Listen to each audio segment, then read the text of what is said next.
교회의 친구라는 그런 뜻이죠. 그래서 여러분, 교우는 영적 가족과 같은 분입니다. 우리 옆에 분에게 교우님 영적 가족이십니다, 이웃입니다 이렇게 인사하겠습니다. 교우님 영적 가족이십니다, 이웃이십니다 이렇게 인사하겠습니다. 오늘 여러분과 함께 나눌 말씀은 이웃을 사랑해야 하는 이유, 이웃을 사랑해야 하는 이유라는 제목으로 은혜를 나누고자 합니다. 그래서 인사를 그렇게 하자고 했습니다. 우리는 교회에서 이웃을 내 몸과 같이 사랑하라, 이 말씀을 정말 그 수도 없이 들었습니다. 근데 정작 우리가 그 말씀대로 사랑하고 있을까요? 하기는 하는데 선별적이고 제한적으로 합니다. 나와 친한 사람과는 반갑게 인사하고 마음을 나누지만 나와 별로 관계가 없으면 이렇게 우리가 엘리베이터에서 이렇게 안에서 만나도 눈인사조차 하지 않을 때가 있지 않았습니까? 가슴에 손을 놓고 한번 생각해 보세요. 오늘이나 지난주에나 엘리베이터에서 여러분과 모르는 분과 마주치신 분이 계시다면 눈인사를 내가 주고받았나 한번 점검해 보십시오.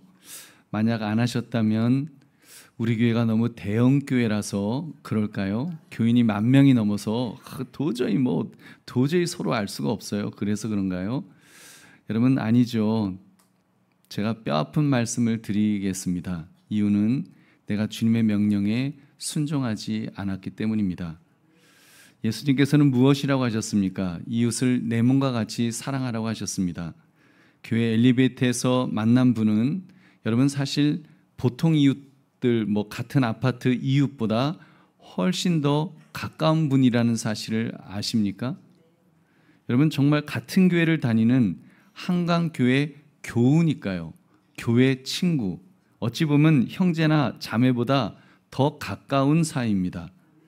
여러분, 저의 작은 누님은 종로에서 목회를 하는 가정인데 집이 서대문입니다. 그런데 제가 1년에 이렇게 세보면 한 5-6번이나 만날까? 그것도 어떤 날은 그냥 어머니 선물 잠깐 전달해주고 바쁘다면 휙하니 가버리는, 그 정도로 스쳐 지날 정도로 그렇게 만납니다. 피를 나눈 형제인데 그래요. 근데 여러분은 최소 1년에 몇십 번, 어떤 분은 100단위로 만나는 그런 분들도 계시는데 여러분, 어떻게 형제보다 더 가깝다고 말하지 않을 수가 있겠습니까? 여러분, 정말 내 몸과 같이 사랑하시기를 주님의 이름으로 축원합니다. 그러므로 이웃을 사랑해야 되는 이유, 이 제목을 가지고 이웃 사랑의 본질이 무엇인지, 그리고 왜 사랑하라 명령을 주셨는지 여러분, 우리가 5가지로 살피며 은혜를 나누시기를 주님의 이름으로 축원합니다. 이웃을 사랑해야 되는 이유, 예수님께서 그렇게 명령하신 이유, 그 첫 번째는 본성은 나의 의지만으로는 이길 수 없기 때문입니다. 여러분, 우리의 본성을 나의 의지로 이기질 못합니다. 우리는 모두 잘 알고 있습니다. 이웃을 내 몸과 같이 사랑하라, 그 말씀을 잘 알죠. 성경에 많이 기록되어 있으니까요. 근데 정작 우리의 삶을 들여다보면 아까 서두에 말씀드린 것처럼 인사하는 것조차도 사실은 인색합니다. 여러분, 가정에서는 어떻습니까? 가족 간에는요, 배우자를, 부모를 내 몸처럼 사랑하시는가요? 물론 처음 결혼할 때는 죽도록 사랑하겠다고 고백하셨겠죠. 검은 머리 팥불이 되도록 사랑하겠습니다라고 했겠죠. 근데 막상 살다 보니까 사소한 말 한마디, 작은 습관 하나 때문에 막 화가 치밀어 오르지 않습니까? 그 감자 먹다가 이딴 인간이 다 있나 하면서 그렇게 부부싸움한 그런 가정도 있다고 합니다. 내가 살다가 감자를 설탕에 찍어 먹는 인간은 내가 처음 봤다. 왜 꽥거리면서, 아니 소금에 찍어 먹어야지 무슨 그 설탕에 찍어 먹냐. 여러분, 남이사 설탕에 찍어 먹든 소금에 찍어 먹든 된장에 찍어 먹든 참기름에 찍어 먹든 그냥 뭔 상관입니까? 맛있게만 먹으면 되죠. 근데 여러분, 내 입에 들어가는 것도 아닌데 그것 가지고 막 정말 대판 싸운다니까요. 여러분, 그러다 보니까 사소한 일로 마음의 벽을 차곡차곡 쌓게 됩니다. 그리고 이제 말하죠. 우리는 성격이 잘 안 맞아요. 심지어 극단적인 이별을 하는 그런 부부들이 세상에는 있습니다. 정말 서로 성격이 안 맞아서 그럴까요? 성격 탓이에요라고 이렇게 합리화해도 되는 것이겠습니까? 직장 생활은 어떻습니까? 입사 동기가 나보다 더 인정을 받으면 뭐 축하의 말은 하지만 속에서는 막 우라가 치밀죠. 입술은 웃고 있지만 마음속에서는 손톱을 바짝 세우고 있지는 않으셨습니까? 교회에서는 어떻습니까? 엘리베이터에서 모르는 분을 마주치면 새 가족이시구나, 그리고 안녕하세요 하면서 그렇게 반갑게 인사를 나누시고 계신 줄로 믿습니다. 아니면 모른 척 슬쩍 우리 엘리베이터에는 산이 있는 것 같아요. 먼 산. 여러분 이렇게 쳐다보며 지나치시는 않으십니까? 왜 그럴까요?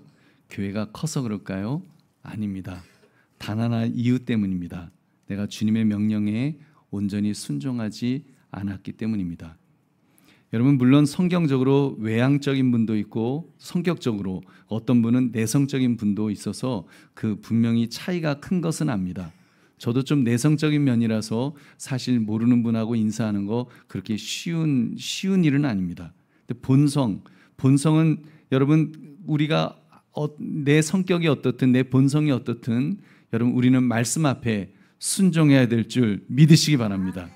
그래서 사도 바울이 로마서 7장 18절에서 우리의 본성을 이렇게 지적했습니다. 우리 같이 읽겠습니다. 시작. 내 속 곧 내 육신에 선한 것이 거하지 아니하는 줄을 아노니 원함은 내게 있으나 선을 행하는 것은 없노라. 아멘. 우리 속에 그 육적인 사람이 있는데 육적인 사람, 육신에 속한 이 사람 안에서는 선한 것이 거하지 않는다고 했습니다. 혹시 원함은 있을 수 있지만 그래도 성경이 쓰였으니까 그렇게 살아야지, 목사님 말씀하셨으니까 해야지라고 하지만 정작 선을 행하지 않는다라고 말씀합니다. 이것이 우리의 죄악된 본성입니다. 지극히 자기중심적인 본성인 것이죠. 그렇기 때문에 자신의 결심만으로는 절대로 이웃사랑을 지속할 수 없습니다. 혹시 한두 번은 할 수 있을지 모르지만 끝까지 지속할 수는 없습니다. 사랑하는 것조차 내 의를 드러내는 껍데기 종교성으로 변질될 뿐이기 때문입니다. 그러므로 하나님께서 명령으로 주셨습니다. 명령으로 내 이웃을 내 몸과 같이 사랑하라. 아멘. 내 이웃을 내 몸과 같이 사랑하라 하고 명령을 주셨습니다. 선택의 여지가 있는 권고가 아니고 감정이 따라와야만 하는 것이 아닙니다. 주님의 명령이기 때문에 억지로라도 순종해야 될 줄로 믿습니다. 왜냐하면 교회의 머리는 그리스도시고 우리는 그분의 지체들이기 때문에 우리가 그 안에서 하나님의 명령대로 살아야 되는 것입니다. 손이 아프면 몸 전체가 아프듯이 한 지체가 고통당하면, 한 지체가 무시를 당하면 몸 전체가 고통당하는 것이요 몸 전체가 무시를 당하는 것입니다. 그러므로 이웃사랑은 필수적인 것입니다. 몸에 붙어있는 지체로서 서로를 위해 마땅히 사랑해야 될 줄로 믿습니다. 그런데도 이웃사랑이 자연스럽게 행해지지 않는다면 이유는 하나입니다. 내 안에 남아있는 죄성 때문입니다.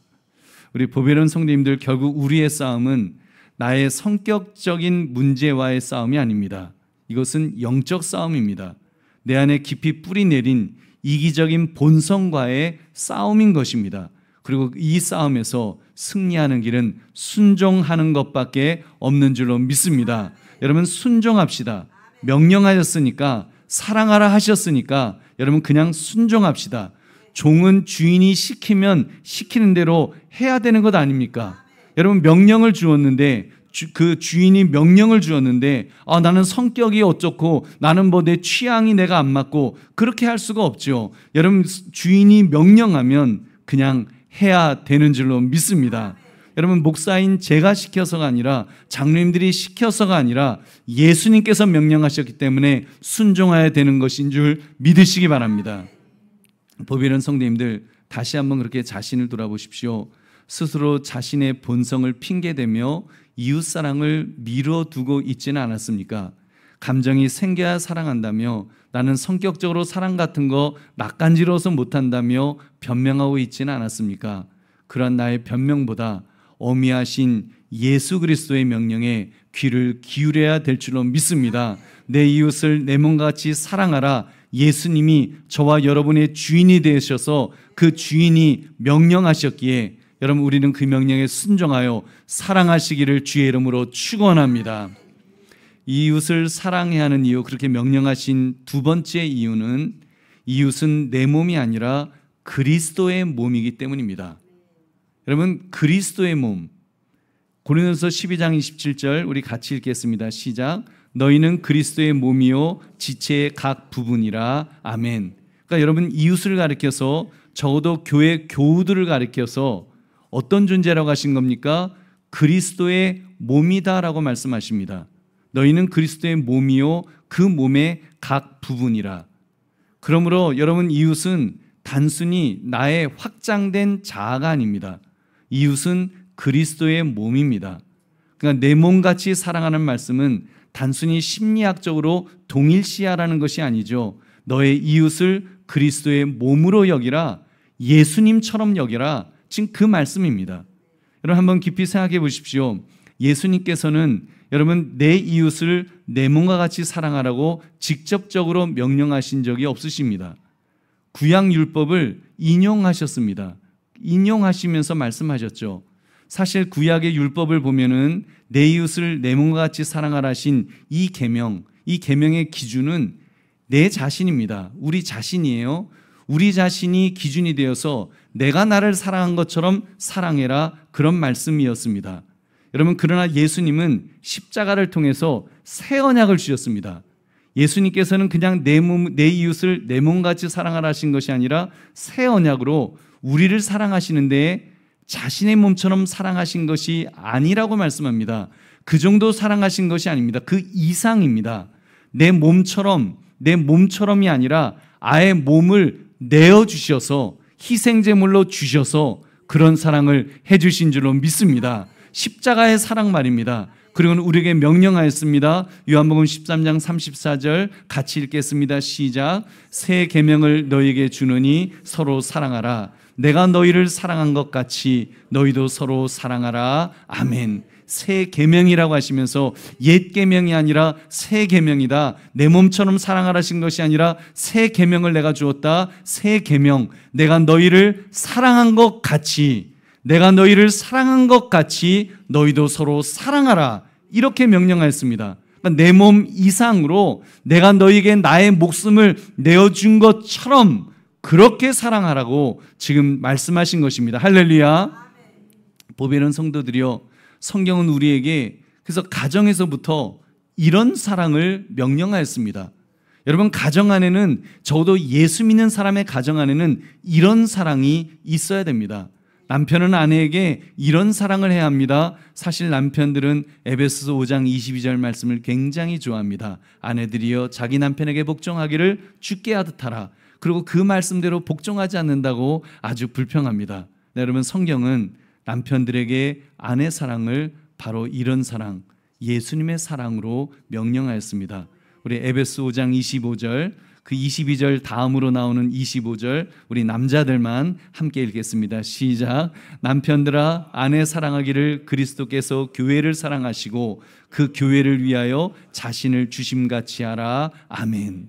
아내를 어떻게 사랑하라고요? 예수님께서 우리를 사랑하신 것처럼 우리를 어떻게 사랑하셨어요? 자신을 주심같이 사랑해라. 정말 목숨을 바쳐 사랑하라는 것입니다. 저는 제 아내에게 목숨을 바칠 각오가 되어 있습니다. 여러분, 그런 사랑하시기를 주님의 이름으로 축원합니다. 그러므로 새 언약 안에서의 사랑은 내 몸이 기준이 아닙니다. 내가 기준이 아닙니다. 이제 기준은 오직 그리스도의 몸인 것입니다. 여러분, 즉 옛 언약은 너 자신을 기준으로 하여 이웃을 사랑하라고 했다면, 새 언약은 그리스도의 몸이기 때문에 사랑하라고 하신 것입니다. 예수님처럼 여기며 사랑하라는 것입니다. 보배로운 성도님들, 이 차이는 단순히 단어 몇 개의 차이가 아닙니다. 근본적인 차이죠. 구약의 관점에서는 이웃을 나의 몸처럼 여기는 것까지였습니다. 나 새 언약에서는 우리는 이웃을 주님의 몸으로 대하라, 주님처럼 대하라고 말씀하십니다. 믿으십니까? 여러분, 따라서 이웃에게 무관심한 것은 예수님께 무관심한 것입니다. 이웃을 미워한 것은 예수님을 미워한 것입니다. 반대로 이웃 중에 가장 작은 자에게 물 한 잔을 대접했어도 그것이 곧 예수님을 대접한 것인 줄 믿습니다. 마태복음 25장 40절 함께 읽겠습니다. 시작. 임금이 대답하여 이르시되 내가 진실로 너희에게 이르노니 너희가 여기 내 형제 중에 지극히 작은 자 하나에게 한 것이 곧 내게 한 것이니라 하시고. 아멘. 그러니까 여러분, 하물며 성도를 대하는 것이겠습니까? 여러분, 교회는 머리 대신 그리스도와 지체된 우리가 연결된 하나의 몸입니다. 그러면 내가 복도에서 마주친 성도를 무심코 지나친 것은 결국 예수님의 몸을 무심코 지나친 것과 같습니다. 예수님을 무시한 것입니다.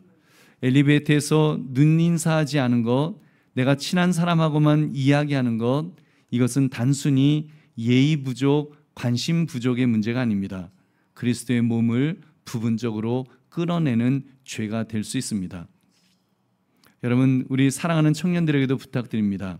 청년들 중에 이런 생각 가진 분이 계실 것입니다. 저 사람은 나하고 코드가 안 맞아요. 나는 저 모임이 불편해서 못 나가겠어요. 그러나 여러분, 생각을 바꿔보십시오. 그 사람을 여러분의 취향이 아니라 그리스도의 몸으로 본다면 달라질 것입니다. 여러분이 불편해지는 바로 그 사람이, 불편해하는 그 사람이 예수님께서 피값을 주고 사신 몸의 지체라는 것을, 예수님의 몸의 지체라는 것을 깨닫게 된다면 어떻게 행동하게 될까요? 그러니까 여러분, 청년부 안에서는 나와, 청년부만이 아니죠. 우리 모두들 교회 안에서는 나와 맞는 사람끼리만 골라서 교제하면 안 됩니다. 주님의 몸을 세우겠다는 시각으로 정말 모든 성도들을 그렇게 대하시기를 주님의 이름으로 축원합니다. 우리 어른들 마찬가지죠. 특별히 가정과 직장의 무게로 늘 지쳐 있는 우리 여러분들이 계십니다. 그러다 보니까 교회에 왔을 때 사실 여유가 없으실 것입니다. 아, 목사님, 내 가족 챙기기도 바쁜데 다른 사람까지 신경 쓸 정말 여유가 없어요. 여유가 없어요. 맞습니다. 여유가 없으실 것입니다. 그러나 여러분이 살아계신 하나님 앞에 예배드리러 오셨고, 정말 여러분이 조금만 더 성숙한 시각으로 바라보신다면, 그리고 주님이 기뻐하실 그 시각으로 바라보신다면, 내가 모르는 누군가를 부담이 아니라 예수님의 지체로 보게 될 것입니다. 그러면 내 옆에 성도에게 관심 가지는 것을, 내 가정을 돌보는 것보다 우선되어야 될 예수님의 몸을 사랑하는 사명임을 발견하게 될 줄로 믿습니다. 여러분, 내가 별로 친하지 않은 성도라도 미소를 지어 주십시오. 섬김의 손길을 내밀어 주십시오. 그것은 단순한 착함의 문제가 아니라 그랬습니다. 주님의 몸을 세우는, 예수 그리스도의 몸을 세우는, 교회를 세우는 거룩한 사랑인 줄 믿으시기 바랍니다. 그러므로 이웃사랑은 선택이 아니라 주님을 섬기는 사명임을 깨달아서 더욱 열심을 다해 이웃사랑하시기를 주님의 이름으로 축원합니다. 이웃을 사랑해야 되는 이유, 그 명령하신 이유 세 번째는, 이웃사랑은 율법이 아니라 생명에서 흘러나오는 것이기 때문입니다. 예수님은 요한복음 15장에서 이렇게 말씀하였습니다. 요한복음 15장 5절 함께 읽겠습니다. 시작. 나는 포도나무요 너희는 가지라. 그가 내 안에 내가 그 안에 거하면 사람이 열매를 많이 맺나니 나를 떠나서는 너희가 아무것도 할 수 없음이라. 아멘. 여기서 주님은 사랑의 본질을 또한 보여주셨습니다. 사랑은 가지가 애써 열매를 막 만들어내듯이 억지로 짜내는 도덕적 행위가 아니라는 것입니다. 사랑은 오직 포도나무이신 주님께 붙어있는 가지의 삶에서 저절로 맺혀지는 생명의 열매인 줄로 믿습니다. 즉, 사랑은 해야만 하는 도덕적 의무가 아니라 이미 주어진 생명이 흘러나오는 결과인 것입니다. 사도 요한은 이 사실을 더 분명하게 증언했습니다.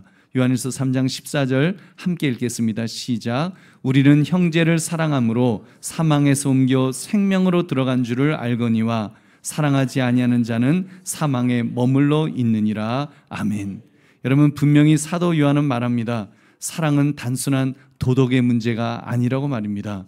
여러분, 이 말씀을 한 사도 요한 같은 사람 얼마나 정말 무서운 사람인지 모릅니다. 보아너게 우레의 아들이라고 말할 정도로 예수 안 믿는다고, 예수님 저 친구들 벼락이 떨어지게 해서 다 벼락 맞아 죽게 할까요? 그렇게 말할 정도로 무시무시했던 사람입니다. 그런데 그런 그가 예수 그리스도를 만나고 정말 은혜 충만해서 바뀌어진 것은 하나님은 사랑이시라 하면서 정말 그 사랑을 이야기합니다. 사랑은 그래서 도덕적 문제가 아니라는 것입니다. 생명의 문제라는 겁니다. 생명, 구원의 사건과 직결된 증거임을 지금 말씀하는 것입니다. 형제를 사랑함으로 사망에서 옮겨 생명으로 들어간 줄을 알거니와 사랑하지 아니하는 자는 아직도 여전히 사망에 머물러 있다. 성도가 사랑하지 않는다면 그 사람은 아직 사망에 머물러 있는 거다. 생명으로 들어가지 못한 거라는 바로 그 말씀 아니겠습니까? 여러분, 그러니까 우리가 형제를 사랑하는 것은 억지로 하는 행위가 아니라 사망에서 생명으로 옮겨진 자의 마땅한 모습인 줄로 믿습니다. 보배로운 성도님들, 사랑은 율법이 아닙니다. 율법은 언제나 너가 더 해야 한다라고 요구합니다. 결과로 우리는 늘 지치게 되죠. 자꾸만 나는 왜 이렇게 사랑이 없지라면서 자책하게 만듭니다. 그러나 여러분, 복음은 반대입니다. 그리스도의 복음은 반대입니다. 복음은 예수님께서 이미 당신 안에 사랑할 생명을 주셨다라고 말씀하시는 것입니다. 율법은 짐을 얹지만 생명은 짐을 덜어냅니다. 율법은 더 애쓰라고 독촉하지만 생명은 이미 당신 안에 그것을 심겨 놓았다고, 사랑할 수 있는 그 힘을 심겨 놓았다고 북돋아 줍니다. 율법은 사랑을 힘겹게 만들어내라고 요구하지만 생명은 저절로 열매를 맺는 열매로 사랑을 선물합니다. 그 생명, 그리스도께서 주시는 그 영원한 생명, 그 생명이 이미 우리 안에 부어져 있는 줄로 믿습니다. 보배로운 성도님들, 그러니까 사랑은 결코 율법적 부담이 아닙니다. 사랑은 여러분 내 안에서 억지로 짜내는 의무가 아닙니다. 이미 여러분 안에 있습니다. 여러분이 이렇게 교회 와서 예배 드릴 수 있다고 하는 거, 예배의 자리에 이 주일마다 예배를 드리며 주님 앞에 나와서 이렇게 정말 주님을 높여드릴 수 있다는 것은 이미 그 사랑을 받았다는 증거인 줄로 믿습니다. 여러분, 그 하나님으로부터 그 사랑을 받았기 때문에 우리가 이 자리에 있습니다. 그것을 누리셔야 됩니다. 그것을 깨달으면 누릴 수 있습니다. 이미 사랑은 주어졌는데 내가 그것을 깨닫지 못해서 아직도 내가 고아처럼, 정말 사랑받지 못한 사람처럼 우리가 쩔쩔매면서 그렇게 각박하게 살아간다면 얼마나 불행합니까? 여러분, 이미 받은 사랑입니다. 이미 내 안에 충만하게 채워져 있는 사랑입니다. 깨달으시기를 주의 이름으로 축원합니다. 누리시기를 주의 이름으로 축원합니다. 나는 사랑받은 자라고 하는 그 분명한 자의식을 가질 때 여러분, 그 사랑이 그때부터 넘쳐날 줄로 믿습니다. 여러분, 성경에서 분명하게 말씀합니다. 포도나무에 붙어 있으면 열매는 저절로 맺는다. 여러분, 형제를 사랑하는 것은 우리 안에 이미 그 생명이 옮겨진 증거인 줄 믿으시기 바랍니다. 그러므로 이웃사랑은 무겁게 우리를 짓누르는 율법이 아니라 생명임을 깨달아서 영원한 생명 주시는 예수님만 의지하시기를 주님의 이름으로 축원합니다. 이웃을 사랑해야 되는 이유 네 번째, 여러분, 이웃사랑은 예수님이 주신 새 계명의 핵심이기 때문입니다. 우리 보배로운 성도님들, 예수님은 제자들에게 이렇게 말씀하였습니다. 요한복음 13장 34절 다시 같이 읽겠습니다. 시작. 새 계명을 너희에게 주노니 서로 사랑하라. 내가 너희를 사랑한 것 같이 너희도 서로 사랑하라. 아멘. 여러분, 새 계명, 시간적으로 새로운 시간적으로 뉴하다, 새롭다, 그런 의미가 아니죠. 본질적으로 전혀 다른 차원의 것을 의미한다고 했습니다. 완전히 새로운 기준과 본질입니다. 자기 목숨을 버리기까지 내어주신 예수님의 십자가 사랑인 줄로 믿습니다. 보배로운 성도님들, 그렇기 때문에 새 계명은 우리에게 이렇게 말씀합니다. 이웃사랑은 너가 여유 있을 때만 하는 것이 아니란다. 너가 기분 좋을 때만 하는 것이 아니란다. 십자가에서 내가 너희를 사랑한 것 같이, 예수님 말씀하시는 거예요. 십자가에서 내가 너를 사랑한 것 같이 너도 너의 자아를 내려놓고 너의 권리를 포기하고 너의 시간을 내어주고 너의 자존심을 꺾고 너의 삶을 희생해야 한단다. 여러분, 희생 없는 사랑은 진짜 사랑이 아닙니다. 진짜 주님을 사랑하는 것이 아닙니다. 우리가 말로 주님 사랑합니다라고 말하지만 만약에 희생 없는 사랑을 한다면 그것은 예수님을 정말로 사랑하는 것이 아니죠. 자기 비움이 없는 사랑은 참 제자, 참 성도의 표지가 될 수 없기 때문입니다. 왜냐하면 예수님께서 나를 따르려거든 자기를 부인하고 자기 십자가를 지라고 하셨기 때문에 여러분 사랑은 여러분 저절로 하게 될 줄로 믿습니다. 예수님께서 또한 말씀하셨습니다. 요한복음 13장 35절 같이 읽겠습니다. 시작. 너희가 서로 사랑하면 이로써 모든 사람이 너희가 내 제자인 줄 알리라. 아멘. 세상은 우리가 기독교 교리를 얼마나 많이 알고 있는지 그거를 보지 않습니다. 세상은 우리를 그 얼마나 좋은 프로그램을 우리가 운영하고 있는지 그런 거에 관심 가지지 않습니다. 여러분 세상은 한 가지, 사랑이 없다면 여러분 그 사랑에 대한 관심, 저 예수 믿는 사람들 교회에서 매주 예배 드리는데 저 사람들 정말 희생과 자기 비움으로 서로를 사랑하는가? 그거 보는 겁니다. 근데 교회들이 싸우다가 여러분 왜 복음을 전하기가 어려워졌습니까? 교회 안에서 정말 서로 사랑해야 된다고 그렇게 늘 성경에 있고 늘 그 말을 하면서 사랑하지 않으니까 막상 사랑하라고 해놓고는 사랑 안 하고 싸우고 있으니까 역시 교회 안 나가기를 잘했어. 여러분 예수 믿지 않은 사람들이 그러는 것 아니겠습니까? 여러분 사랑이 없다면 그리스도의 제자라고 말할 수 없습니다. 사랑이 없다면 교회 안에 참된 성도도 없습니다. 십자가 사랑이 없다면 여러분 교회도 교회일 수 없습니다. 그러므로 세 계명, 예수님께서 사랑하신 것처럼 사랑하라는 명령에 순종하여 참된 성도, 우리 참된 교회를 세우시는 저와 여러분 되시기를 주님의 이름으로 축원합니다. 이웃을 사랑해야 되는 이유 다섯 번째, 사랑은 하나님 사랑을 받은 자만이 할 수 있기 때문입니다. 오늘 말씀을 들으시면서 아마 부담이 많이 되셨을 것입니다. 내가 그런 사랑을 할 수 있을까? 내가 어떻게 예수님께서 사랑하신 것처럼 그런 사랑을 내가 어떻게 해? 부담돼. 여러분 불안하실 것입니다. 그러나 여러분 너무 염려하지 마십시오. 우리가 그런 사랑을 분명하게 할 수 있는 이유가 있는데 여러분 먼저 그 사랑을 받았기 때문입니다. 요한일서 4장 19절 같이 읽겠습니다. 시작. 우리가 사랑함은 그가 먼저 우리를 사랑하셨음이라. 아멘. 우리가 사랑함은 예수님께서 이런 사랑해라 그렇게 했는데 그런 사랑함은 그가 먼저 우리를 사랑하셨습니다. 사랑의 원천이 저나 여러분 안에 있지 않다는 말씀입니다. 그러니까 내 안에서 짜내야 되는 게 아니라는 것입니다.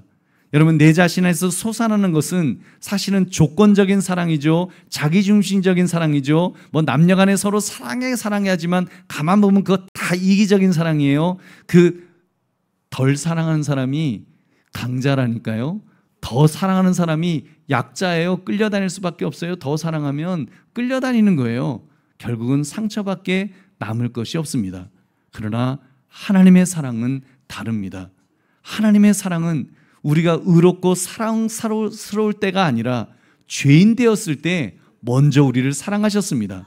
여러분 이것은 나의 성품에서 나오는 것이 결코 아닙니다. 오직 하나님의 선행적인 사랑에서 나오는 줄 믿으시기 바랍니다. 그런 점에서 이웃사랑은 억지로 짊어져야 될 짐이 아니라고 했습니다. 은혜 받은 자, 은혜 받으면 누릴 수 있는 특권인 줄로 믿습니다. 여러분 안에 먼저 부어진 사랑이 흘러나오는 것인 줄 믿으시기 바랍니다. 보배는 성도님들, 그러니까 교회가 거창한 일, 위대한 일을 해야 한다는 압박감에서 좀 벗어났으면 좋겠습니다. 거대한 건물을 세우고 세상을 뒤흔드는 업적을 이루고 싶어하는 욕심을 내려놓았으면 좋겠습니다. 그리고 주님께서 말씀하신 어쩌면 굉장히 작아 보이지만 굉장히 아무것도 아닌 것 같지만 가장 근본적인 말씀에 귀를 기울입시다. 서로 사랑하라. 서로 사랑하라. 내가 너희를 사랑한 것처럼 예수님이 교회를 사랑하시고 바로 나를 사랑하신 것처럼 서로 사랑하라고 말씀하십니다. 다시 강조하여 말씀드립니다. 사랑이 없다면 아무리 위대한 업적을 이루어도 교회가 아닙니다. 사랑이 없다면 교회의 이름은 가졌어도 주님의 몸된 교회일 수 없습니다. 사랑이 없다면 예수를 고백하는 척은 할 수 있지만 진짜 성도는 아닙니다. 그러므로 거대한 일보다 먼저 예수님처럼 사랑합시다. 이것이 교회의 시작이고 교회의 본질이며 교회의 사명인 줄로 믿습니다. 그러므로 사랑은 하나님의 사랑을 받은 자만이 알 수 있음을 깨달아서 먼저 주님의 사랑 안에 거하시기를 주님의 이름으로 축원합니다. 말씀을 맺습니다. 우리는 오늘 왜 이웃을 사랑해야 되는지 5가지 이유를 살펴보았습니다. 여러분, 보배는 성도님들, 혹시 이 말씀을 들으면서 마음이 무거워지셨습니까? 나는 이렇게까지 사랑할 수 있을까? 여러분, 부담스러우십니까? 부담은 느끼시되 염려는 하지 마십시오. 어떤 분은 엘리베이터 이제 안 타시겠대요, 농담으로. 부담스러우시대요. 여러분, 우리가 뭐 부담스러울 수는 있지만 염려는 하지 맙시다. 참 믿음의 사람이라면 하나님께서 반드시 사랑할 힘을 여러분 주실 것이기 때문입니다. 세상은 교회가 얼마나 큰 건물을 세우는지 정말 그런 것에 관심을 교회에 대해서 가지는 것이 아닙니다. 세상은 교회가 위대한 업적을 하는 것에 관심이 있는 것이 아니라 우리가 여러분이 서로 사랑하는지, 정말 저 인간들 모여서 그 예수님이 사랑이라 뭐 계속 사랑하는데 정말로 사랑하는지, 서로 사랑하는지 그것을 바라봅니다. 여러분, 사랑 없는 교회는 더 이상 교회가 아니니까요. 사랑 없는 제자됨은 더 이상 제자가 아니라니까요. 그러므로 교회의 존재 이유는 여러분 사랑입니다. 정말 사랑입니다. 전도도 사랑입니다. 전도도 정말 그 영혼을 사랑하니까 그 한 영혼이 지옥 갈까봐, 한 영혼이 지옥에서 고통받는 것이 너무 안타까워서 여러분 그래서 전도하는 겁니다. 결국 사랑에서 시작된 것입니다. 여러분, 그러므로 교회의 존재 이유 사랑이라는 것을 여러분 잊지 마시기를 주의 이름으로 축원합니다.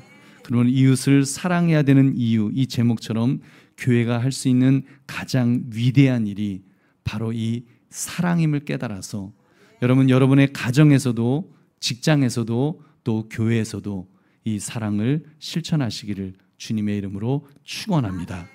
기도하겠습니다. 말씀 생각하시면서 하나님, 내 안에 그런 사랑이 충만하기를 원합니다. 무엇보다도 이미 그 사랑을 받았기에 그 사랑을 깨닫고 누릴 수 있게 해주시옵소서. 내 안에서 저절로 그 사랑이 흘러 넘칠 수 있도록 주여 은혜를 주십시오. 우리 주님 앞에 기도하겠습니다. 하나님,